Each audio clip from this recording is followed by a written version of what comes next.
A renúncia inesperada do presidente Jânio Quadros não provocou os efeitos que ele esperava. Não houve um clamor popular pelo seu retorno, mas ela vai despertar inúmeras reações dos militares, que vão tentar impedir a posse do vice-presidente João Goulart, que nesse momento estava em viagem na China. Esse é o contexto do tumultuado ano de 1961, momento em que quase tivemos um golpe militar, que será adiado por alguns anos até acontecer em 1964. João Goulart estava fora do Brasil em viagem oficial à China, e os militares vão anunciar que eles não aceitavam a posse do vice-presidente, e assim que ele pisasse em solo brasileiro, ele seria preso. Começa então a se organizar no Brasil, principalmente na figura do governador do Rio Grande do Sul, o Leonel Brizola, do PTB, uma resistência para garantir o direito à posse do João Goulart. Brizola vai organizar no Rio Grande do Sul e também influenciar a organização de uma resistência civil armada. Para isso, ele vai transferir para os porões do Palácio do Governo a Rádio Guaíba, que havia sido fechada pelo Exército. Através das rádios, se divulgavam durante todo o dia inúmeras falas e informações sobre o que estava acontecendo e se iniciou uma campanha pela legalidade, pelo cumprimento do que estava estabelecido na Constituição de 1946, que era, em caso da ausência do presidente, quem assumiria o poder seria o vice. Por meio dessa rádio, o governador convocava a população para a resistência armada para garantir a posse do vice-presidente. Durante esse período, o governador Brizola andava armado com uma metralhadora dentro do palácio, assim como vários outros intrigantes e políticos também andavam armados. Enquanto isso, o exército organizava uma reação contra esse movimento de Brizola, e foi interceptada uma mensagem em que se ordenava que a Força Aérea fizesse o bombardeamento do Palácio do Governo do Rio Grande do Sul. A partir disso, Brizola convocou a população a proteger o palácio, e a população respondeu, indo às ruas, pegando em armas, colocando à frente do palácio jipes, sacos de areia, bancos da praça retirados, fizeram uma verdadeira barricada na frente do palácio para impedir que ele fosse bombardeado ou para resistir a esse bombardeio. Foram instaladas metralhadoras no alto do palácio, uma verdadeira cena de guerra civil. Parte dos setores mais baixos, com hierarquia mais baixa do exército, também aderiram a essa campanha pela legalidade, engrossando as tropas populares que tentavam resistir a essa tentativa de golpe. Juntamente com isso, outros governadores, como o governador de Goiás, aderiram à campanha da legalidade e se disponibilizaram a receber o vice-presidente em seu solo. No restante do país, várias greves e outros movimentos sociais também eclodiram, manifestando o apoio à posse do vice-presidente. No meio dessa situação, no Rio Grande do Sul, o comandante militar da região pediu uma reunião com Brizola. Brizola pega então o microfone da rádio e faz um discurso à população que estava na praça. No discurso ele dizia o seguinte: não nos submeteremos a nenhum golpe, que nos esmaguem, que nos destruam, que nos chacinem nesse palácio. Chacinado estará o Brasil com a imposição de uma ditadura contra a vontade de seu povo. Esta rádio será silenciada. O certo é que não será silenciada sem balas. Resistiremos até o fim. A morte é melhor do que a vida sem honra, sem dignidade e sem glória.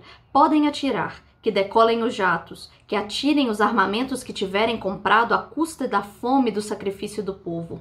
Joguem essas armas contra este povo. Já fomos dominados pelos truches e monopólios norte-americanos. Estaremos aqui para morrer, se necessário. Um dia, nossos filhos e irmãos farão a independência de nosso povo.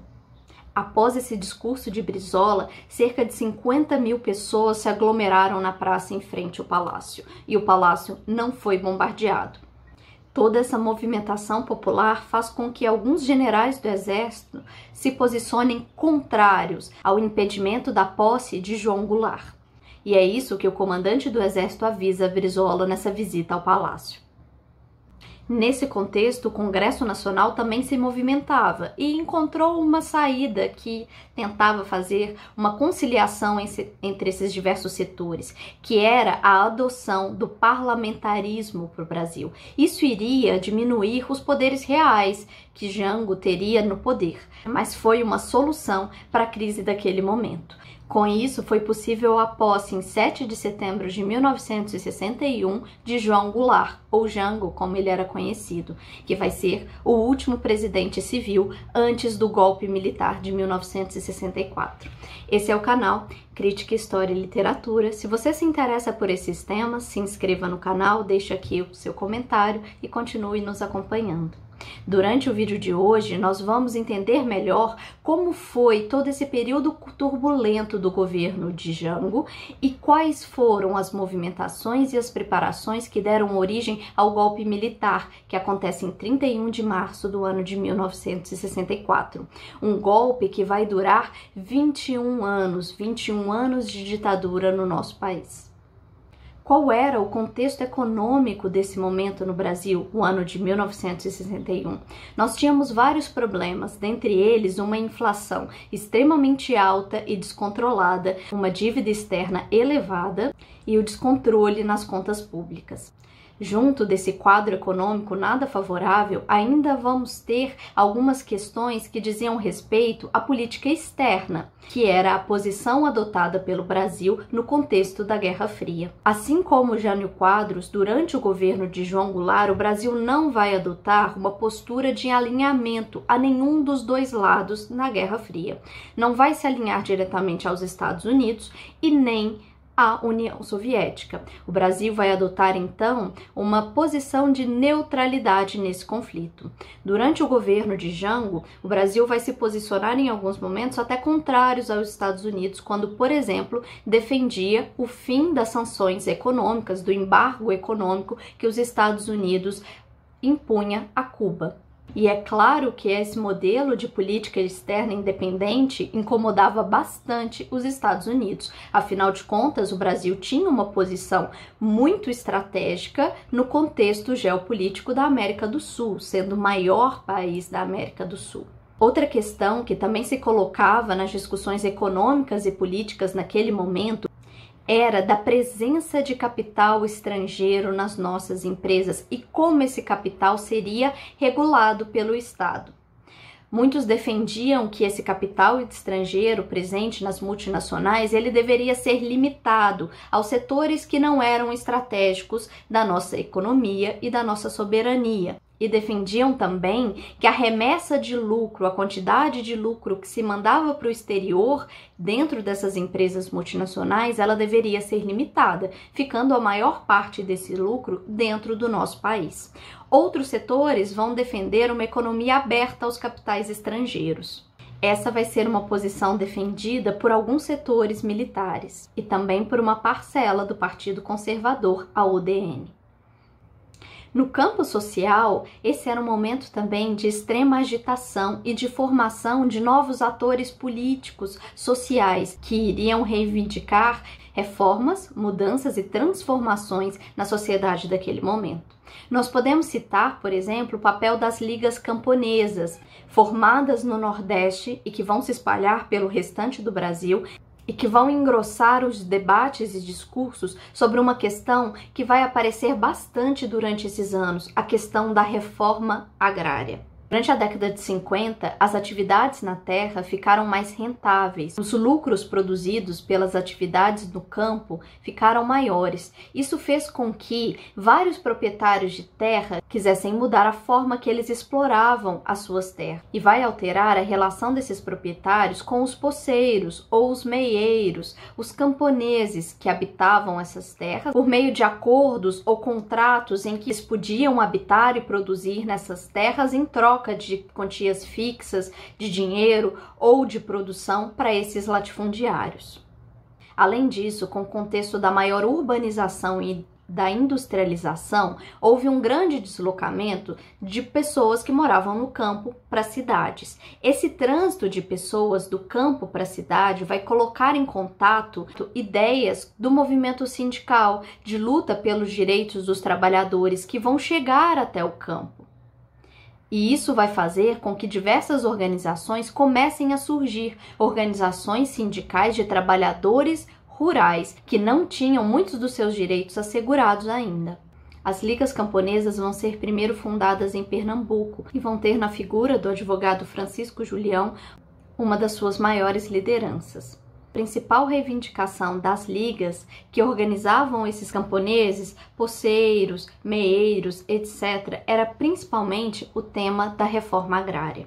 Eles queriam que a reforma agrária que estava prevista na Constituição pudesse acontecer de uma forma um pouco diferente. Na Constituição de 1946, a reforma agrária estava prevista, mas o que dizia a lei sobre a reforma agrária? Era possível se fazer desapropriação das terras improdutivas, desde que os proprietários que iriam perder essas terras fossem indenizados em dinheiro pela perda desse patrimônio. Só que isso inviabilizava, impossibilitava que a reforma pudesse acontecer, porque o Estado não dispunha desse dinheiro para poder pagar esses proprietários. Então, as ligas camponesas defendiam um outro tipo de reforma agrária, um tipo de reforma agrária que pudesse ser feita a desapropriação das terras improdutivas, maiores de 500 hectares, mas que essa indenização pudesse ser feita com títulos da dívida pública, que poderiam ser pagados depois.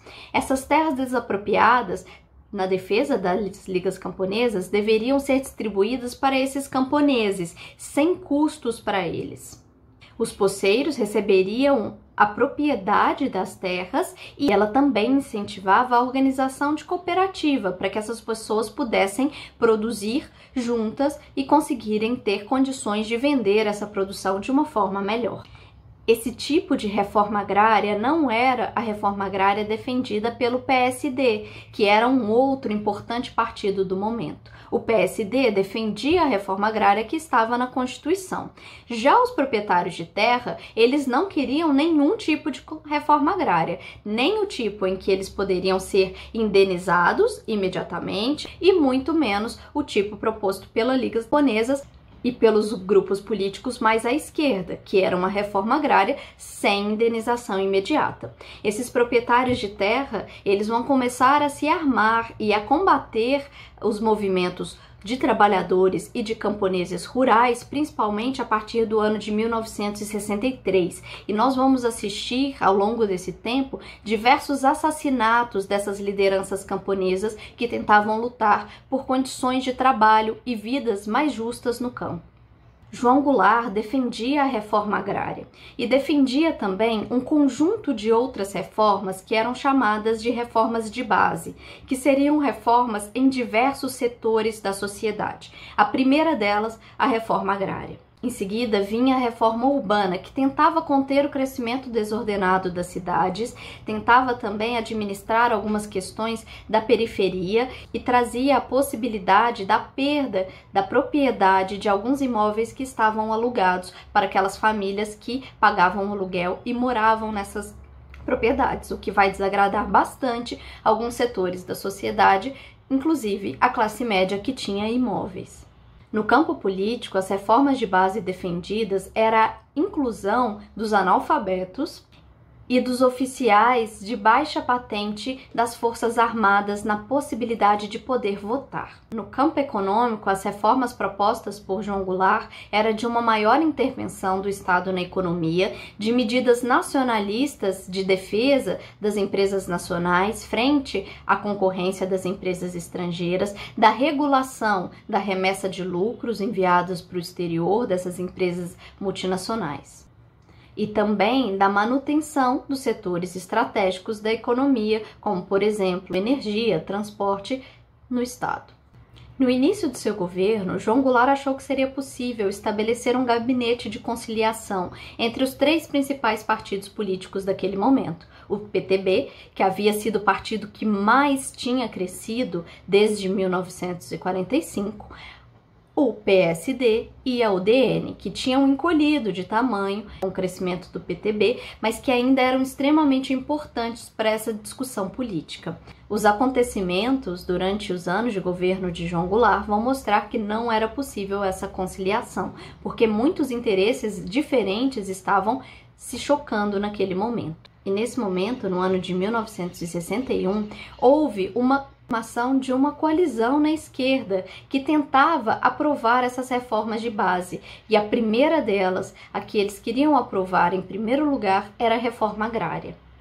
Nessa coalizão de esquerda vão se juntar vários partidos e vários setores da sociedade, como por exemplo os comunistas, que ainda estavam impedidos de legalmente existirem enquanto partido. A mobilização popular, ela vai continuar durante todo esse período. Nós vamos ter episódios de saques em Pernambuco de uma população que passava fome, saques a armazéns. Vamos ter ainda ocupações de diversos territórios pela atuação das ligas camponesas e de outras organizações de trabalhadores do campo. E nas cidades nós vamos ver um crescimento enorme da quantidade de greves. Greves que vão acontecer principalmente no setor público, mas que também vão continuar acontecendo no setor privado. E vão ser criados nesse momento diversas outras organizações, como por exemplo o CTG, Comando Geral dos Trabalhadores, uma organização sindical que vai ser responsável por boa parte dessas mobilizações de trabalhadores no Brasil durante esse período. Outro grupo que vai se organizar e atuar bastante na política desse momento é o grupo dos estudantes. E aí nós vamos ter um papel importante da UNE, da União Nacional dos Estudantes, tanto na mobilização desses estudantes, quanto também no papel de destaque que eles vão ganhar na discussão dos temas políticos nacionais. Todos esses setores da população se organizando, trabalhadores urbanos, estudantes e também trabalhadores rurais, nos mostram um intenso clima de agitação popular do momento. E esse clima vai ser lido pela esquerda de uma forma muito favorável, porque mostrava que eles tinham aí possibilidades de alcançar as mudanças que queriam e até planos maiores, mas também vai ser visto com muita preocupação pelos setores mais conservadores da sociedade. Setores da direita política, da UDN, e também setores militares que temiam que no Brasil chegassem movimentos que estavam acontecendo em outros lugares do mundo, como por exemplo a Revolução Cubana, aqui próximo, aqui mesmo na América, tudo isso no contexto da Guerra Fria. Vão ser criados, então, alguns institutos e algumas organizações que vão aparecer inicialmente como institutos de pesquisa e de educação, mas que vamos perceber que vão ter uma atuação intensa nas organizações políticas desses setores da direita. O primeiro deles vai ser o Instituto Brasileiro de Ação Democrática, criado em 1959 no Rio de Janeiro. Esse instituto, ele funcionava como uma espécie de instituto de pesquisa e ele estava associado com a CIA norte-americana. E aí nós começamos a perceber a influência dos Estados Unidos nos processos políticos brasileiros. Esse instituto, ele vai ser responsável por financiar as campanhas de inúmeros deputados estaduais e federais e candidatos a governadores no ano de 1962. Esse financiamento, ele não era permitido, porque ele vinha de origem de empresas multinacionais e também do próprio governo dos Estados Unidos. Mas mesmo irregular, ele vai ser utilizado e vai ser decisivo para a vitória de vários desses candidatos. Um outro instituto muito importante que foi criado neste momento é o Instituto de Pesquisas e Estudos Sociais, o IPES, que foi criado em 1961. O IPES vai ser criado como esse instituto de pesquisa e ele vai ter o financiamento de empresários de São Paulo e do Rio de Janeiro. E também vai ser apoiado pelos oficiais da Escola Superior de Guerra. Ele se apresentava como um instituto de política conservadora que estava voltado para pesquisar a sociedade brasileira, os problemas da sociedade brasileira. Mas ele vai atuar de forma a promover campanhas, mobilizações e organizações de caráter anticomunista e que tentavam desestabilizar o governo de João Goulart. financiando manifestações, protestos, panfletos que acusavam o governo de ser comunista, que alertavam a ameaça comunista no país, e também financiando grupos de oposição, grupos de extrema-direita e grupos que defendiam a intervenção no governo de João Goulart. Com tudo isso, nós podemos perceber que esse momento político brasileiro ele era extremamente conturbado e que estavam em disputa dois projetos de país muito diferentes. Embora o governo de João Goulart não fosse socialista ou comunista, ele defendia reformas na sociedade que tentavam minimizar a grande desigualdade social que existia no Brasil naquele momento, por meio, por exemplo, da reforma agrária. Mas essa posição e outras, como a independência na política externa, vai desagradar outros setores da sociedade que tinham um outro projeto político para o Brasil. Um projeto político autoritário, com menor participação popular nas decisões e que também se alinhava à política externa dos Estados Unidos. No início de 1963, foi realizado no país um plebiscito que perguntava para a população qual era a forma de governo preferida, se era continuar com aquele parlamentarismo que tinha sido feito pelo Congresso para que o João Goulart pudesse assumir a presidência, ou se era voltar para o modelo normal do presidencialismo brasileiro. A imensa maioria da população optou por voltar para o modelo normal do presidencialismo. E essa vitória do João Goulart vai animar o seu governo e também aqueles setores mais à esquerda. Mas isso não vai ser suficiente, porque o Congresso Nacional ainda vai continuar bastante conservador por causa do resultado das eleições de 1962. João Goulart vai submeter ao Congresso a proposta da reforma agrária, aquela reforma que possibilitava que as terras que fossem desapropriadas fossem pagas pelo Estado com títulos da dívida pública, que seriam pagos depois. Mas essa proposta não vai passar pelo Congresso Nacional e o João Goulart vai ter uma grande derrota nesse momento. Com isso, vários setores da esquerda, inclusive o Brizola, vão começar a radicalizar ainda mais o discurso, exigindo as reformas de base na lei ou na marra. Esses discursos mais exaltados da esquerda vão provocar no outro setor político que estava em disputa, a direita, uma reação, juntamente com esses institutos, o IBAD, o IPES e a Escola Superior de Guerra, vai se começar um novo discurso sobre a campanha de legalidade, agora feito pela direita. Eles defendiam que era preciso garantir a legalidade, o cumprimento da Constituição de 1946 contra essas propostas de mudanças na lei, que eram feitas pelos setores da esquerda, pelo PTB, pelo João Goulart, também por outros setores mais radicais à esquerda, como o grupo dos comunistas. Esses setores da esquerda defendiam uma nova Constituição, a convocação de uma nova Assembleia Constituinte que tivesse participação popular, participação de operários, camponeses e desses grupos mais inferiores das Forças Armadas, que eram geralmente excluídas desses processos políticos. No dia 13 de março de 1964, vai acontecer na Central do Brasil, no Rio de Janeiro, um grande comício organizado pelo João Goulart. Estima-se que cerca de 150 a 200 mil pessoas participaram desse comício. E nesse comício, o tema da necessidade, da urgência das reformas de base foi colocado. E agora, uma reforma que aconteceria sem essa expectativa da conciliação desses grupos, novamente trazendo aquela ideia de uma reforma que seria feita na lei ou na marra. 2 dias depois, o João Goulart vai enviar para o Congresso uma mensagem em que ele apresentava a agenda das reformas de base, que ele propunha um plebiscito para mudanças na Constituição de 1946, ou seja, a realização de uma consulta à população para decidir se seriam ou não feitas essas alterações na Constituição. Poucos dias depois, no dia 19 de março, vai acontecer então em São Paulo, na Praça da República, a Marcha da Família com Deus pela Liberdade. Esse foi um movimento que foi organizado pelo IPES, aquele instituto de pesquisa que comentamos antes. O IPES vai mobilizar um dos seus grupos, a União Cívica Feminina, que estava espalhada em vários locais do Brasil, para organizar essa marcha, que vai contar com a participação de mais de 500 mil pessoas. Nessa marcha vamos encontrar cartazes, bandeiras, faixas que vão pregar a necessidade de salvar o Brasil do comunismo e das garras de políticos que de forma equivocada eram associadas ao comunismo, como o Brizola e o próprio João Goulart. Essa marcha, ela vai ter um caráter também religioso, a defesa dos princípios da moral e da família com base na ética e na moral cristã.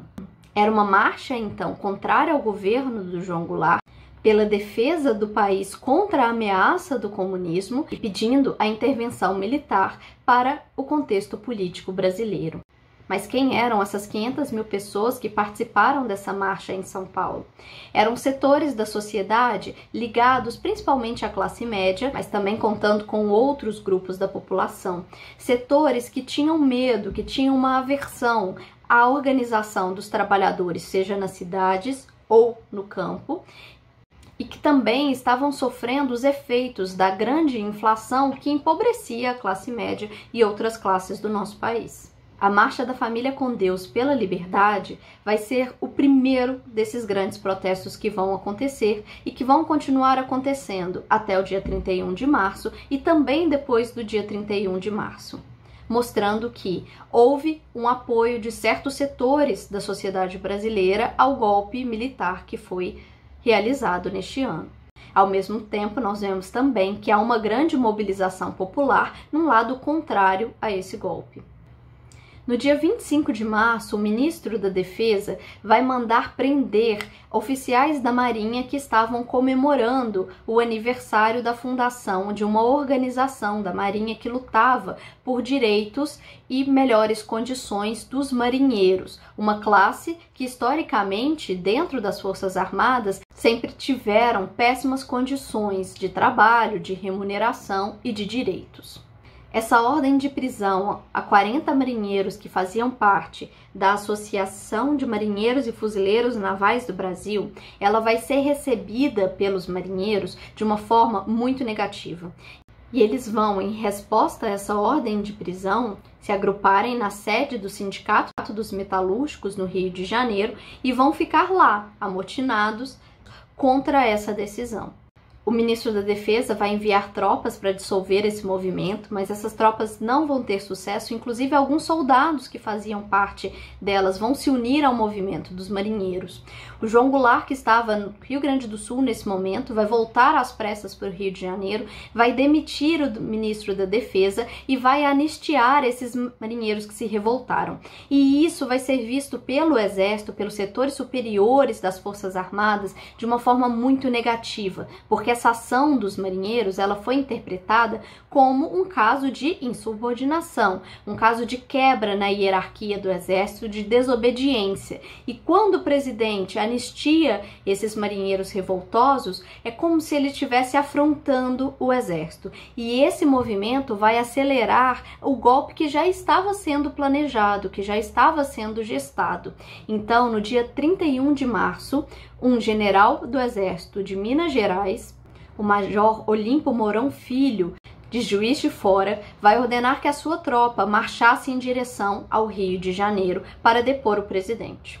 João Goulart vai fugir do Rio de Janeiro para evitar um conflito armado, com medo de uma guerra civil, e vai chegar em Brasília, onde ele vai evitar qualquer tipo de ação que causasse um confronto armado entre a população. De Brasília, João Goulart vai para o Rio Grande do Sul, e enquanto ele está no Rio Grande do Sul, o presidente do Senado vai declarar que a cadeira de presidente do Brasil estava vaga, mesmo que João Goulart ainda estivesse em solo brasileiro. Brizola, novamente no Rio Grande do Sul, vai tentar contar com a mobilização popular para impedir o golpe de acontecer. Mas diferente de 1961, ele não vai receber um grande apoio popular. Assim como não vamos ver grandes reações dos grupos de esquerda naquele momento, como o Partido Comunista, o próprio PTB e outros setores. Muitos historiadores acreditam que essa falta de reação para evitar esse confronto, essa guerra civil nacional, ela aconteceu porque esses setores imaginavam que, assim como havia acontecido em 1945 e em outros momentos da nossa história, essa intervenção militar na política brasileira, ela seria rápida, ela duraria poucos meses até que se fossem convocadas novas eleições e aí o Jango poderia concorrer novamente, ou outras pessoas. Mas não foi o que aconteceu. Os militares assumiram o poder e lá eles vão ficar durante 21 anos, o que vai surpreender até alguns setores que apoiaram o golpe militar. Iniciava-se então um triste período da nossa história em que a democracia, a participação do povo no poder, a liberdade de expressão, a liberdade política e diversos outros direitos e liberdades foram violentamente combatidos. Nos próximos vídeos, nós vamos falar um pouco mais como que foram esses 21 anos sob o governo dos militares.